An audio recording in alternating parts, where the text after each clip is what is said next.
మిత్రులారా, అందరికీ నమస్తే. ఇంటలెక్చువల్ బీసీ ఉద్యమకారులు, రజత సంఘం నాయకులు, ఎంబీసీ నాయకులు బాసాటి హనుమంతరావు గారితో ఉన్నాము. రాపర్తి నగర్లో మైనర్ బాలిక మీద లైంగిక దాడి, అదేవిధంగా హత్యాయత్నం మీద స్పందించమని అడుగుతా ఉన్నాము. Sir right. ఈరోజు రాపర్తిలో జరిగిన మైనర్ బాలిక సంఘటన చాలా అత్యంత ఘోరమైంది. ఒళ్ళు జగద్భరమైనది. భారతదేశం యావత్తు కూడా దిగ్భ్రాంతిలోనైంది. ఎందుకంటే ఒక మైనర్ బాలిక మీద జరిగినటువంటి అత్యాచారం కాకుండా మళ్ళీ ఆ అత్యాచారాన్ని రూపమవ్వడానికి, కనబడకుండా చూడటానికి మరి అది ఎక్కడ బయటపడుతుందని చెప్పేసి డామించి అపార్ట్మెంట్ నుంచి కిందకి వేయటం అనేది అంత ఘోరమైనది. ఈరోజు నిమ్స్లో వైద్యం తీసుకుంటున్న ఆమె పరిస్థితి చాలా అమానుషితంగా. అమ్మాయికి వెన్నుపూస ఇరిగింది, పక్కటెముకలు ఇరిగినాయి, కాళ్ళు చేతులు ఇరిగినాయి. అత్యంత ఘోరంగా ఉంది. కాబట్టి ఈ హాస్పిటల్లో ప్రైవేట్ యశోద హాస్పిటల్లో పెట్టి వైద్యం చేయాలని ప్రభుత్వాన్ని వేడుకుంటున్నాం.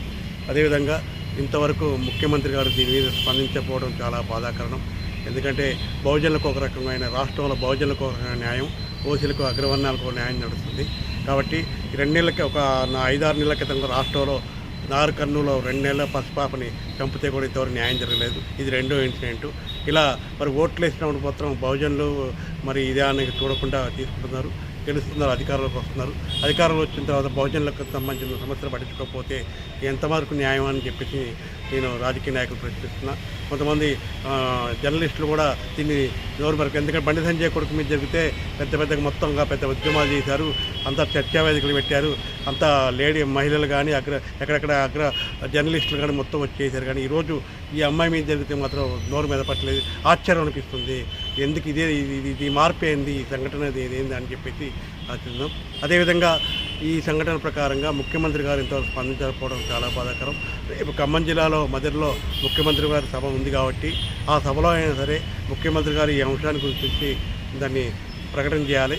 ఆ విధంగా దోషులు ఎవరైనా సరే, మతం కావచ్చు, కులం కావచ్చు, ఎవరైనా సరే, సంఘటన జరిగింది కాబట్టి ఈ సంఘటన జరగకుండా ఉండాలంటే ఆ సంఘటన జరిగినటువంటి ఫాస్ట్ ట్రాక్ ద్వారా వెంటనే శిక్షించాలి. అదేవిధంగా ఆ బాధిత కుటుంబానికి ₹1 కోటి పరిహారం ఇవ్వాలి. దాంట్లో ఆ కుటుంబంలో ఒక ఉద్యోగం అవకాశం కల్పించాలని చెప్పేసి ముఖ్యమంత్రి గారు ఈ సభాముఖంగా ఖమ్మం జిల్లాలో వచ్చారు కాబట్టి, ఖమ్మం జిల్లాలో జరిగింది కాబట్టి ఇన్సిడెంట్, ఖమ్మం జిల్లాలోనే మొత్తం కూడా ప్రకటన చేసి ప్రజల్ని, బహుజనుల పట్ల మీకున్న చిత్తశుద్ధి ఏమిటో తిరిగిపించుకోవాలని చెప్పేసి మేము వేడుకుంటున్నాం. అదేవిధంగా మరి ఇంకోసారి మరి మొన్న జరిగినటువంటి సంఘటనలో పోలీస్ స్టేషన్లో కేసులు కాకుండా మరి మా అమ్మాయి పక్షం కాకుండా అతని తరఫున మాట్లాడిన రాజకీయ నాయకులు వచ్చే ఎన్నికల్లో బుద్ధి చెబుతాం. పక్కా వాళ్ళు గుర్తిస్తాం. బహుజనులందరూ ఏకమవుతాం.